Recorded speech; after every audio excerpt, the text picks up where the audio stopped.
오늘 말씀은 누가복음 23장 33절에서 43절까지의 말씀입니다. 함께 읽도록 하겠습니다.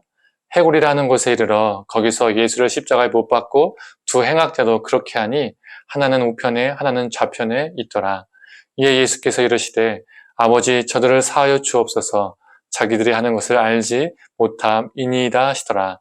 그들이 그의 옷을 나누어 제비 뽑을새 백성은 서서 구경하는데 관리들은 비웃어 이르되 저가 남을 구원하였으니 만일 하나님이 택하신 자 그리스도이면 자신도 구원할지어다 하고, 군인들도 희롱하면서 나와 신 포도주를 주며 이르되 네가 만일 유대인의 왕이면 네가 너를 구원하라 하더라. 그의 위에 있는 유대인의 왕이라 쓴 패가 있더라. 달린 행악자 중 하나는 비방하여 이르되 네가 그리스도가 아니냐 너와 우리를 구원하라 하되, 하나는 그 사람을 꾸짖어 이르되 네가 동일한 정죄를 받고서도 하나님을 두려워하지 아니하느냐. 우리는 우리가 행한 일에 상당한 보응을 받는 것이니 이에 당연하거니와 이 사람이 행한 것은 옳지 않은 것이 없느니라 하고, 이르되 예수여 당신의 나라에 임하실 때에 나를 기억하소서 하니, 예수께서 이르시되 내가 진실로 너에게 이르노니 오늘 네가 나와 함께 낙원에 있으리라 하시니라. 아멘. 예수님께서 십자가에 달리셨습니다. 십자가형은 그 당시 가장 처참하고 두려운 형벌이었습니다. 주로 로마 반역자들을 처형하는 처형대였죠. 사형대였습니다. 그들의 예수님을 사형할 때 제목이 무엇입니까? 38절입니다. 그의 위에 이는 유대인의 왕이라 쓴 패가 있더라. 당시 유대 땅은 로마 제국 속에 속한 영토였습니다. 로마 황제가 다스리는 땅이었기 때문에 유대의 지방의 통치권은 로마 황제에게 있었죠. 즉 유대 땅의 왕은 로마 황제였습니다. 그런데 예수님이 그 땅의 왕이라고 주장했다면 이것은 국가 반역죄를 범하는 것이죠. 즉 유대인의 왕이라는 명패는 예수님은 로마를 향한 반역죄를 행한 반로마 정치범으로 사용되는 것이다 라는 것을 백성들에게 보여주고 있는 것입니다. 그래서 로마 반역자들이 주로 처형당하는 십자가형으로 예수님을 죽인 것이죠. 그런데 이 십자가형을 집행하는 과정에서 예수님을 사람들은 조롱했습니다. 36절에서 37절을 읽어보겠습니다.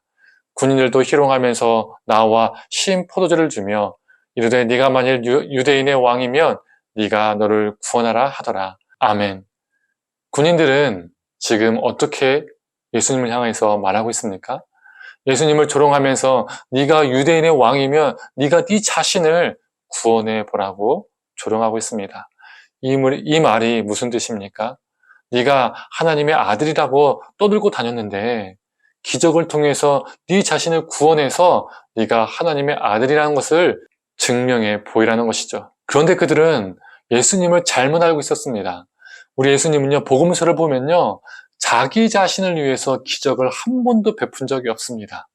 연약한 자, 아픈 자, 귀신 들린 자, 그 영혼들 위해서 기적을 베푸셨지만 자기가 무엇인가 얻고 드러내는데 사용하지 않으셨다는 거죠.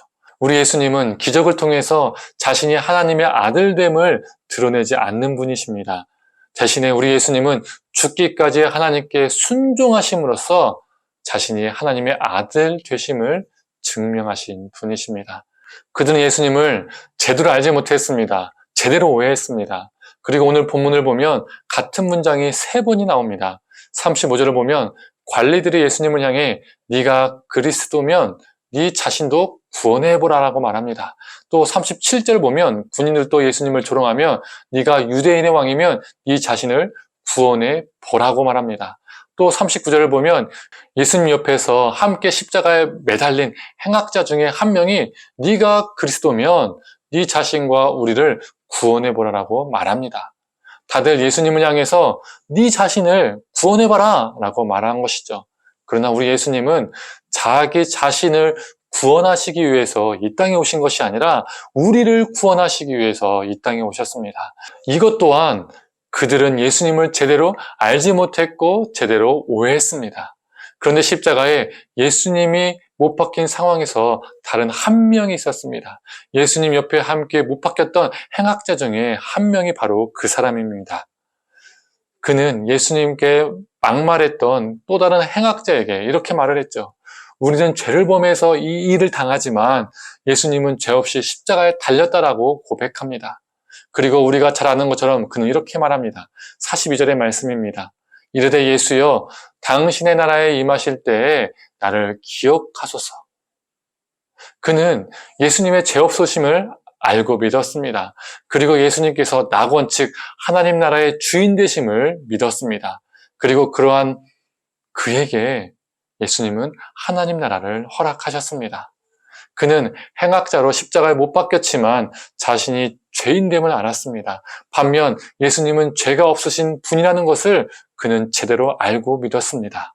그래서 십자가 위에서도 그는 구원받을 수 있었던 것이죠.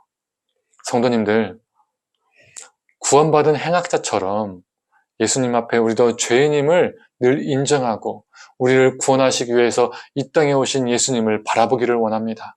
죽기까지 순종으로 하나님의 아들 되심을 드러내신 우리 예수님을 붙잡고 살아가는 저와 성도님들 되기를 간절히 소망합니다. 함께 기도하겠습니다. 하나님, 예수님께서 이 땅에 오셔서 십자가에 못 박혀 죽으심은 자기 자신을 구원하시기 위해서가 아니라 우리를 구원하시기 위해서 자신을 내어주었음을 하나님 보게 됩니다. 하나님, 죽기까지 자기 자신을 내어주신 우리 주님, 죽기까지 하나님께 순종하신 우리 주님을 붙들며 살아가게 하여 주시옵소서. 모든 걸 감사드리며 사랑에 많으신 예수님의 이름으로 기도드립니다. 아멘.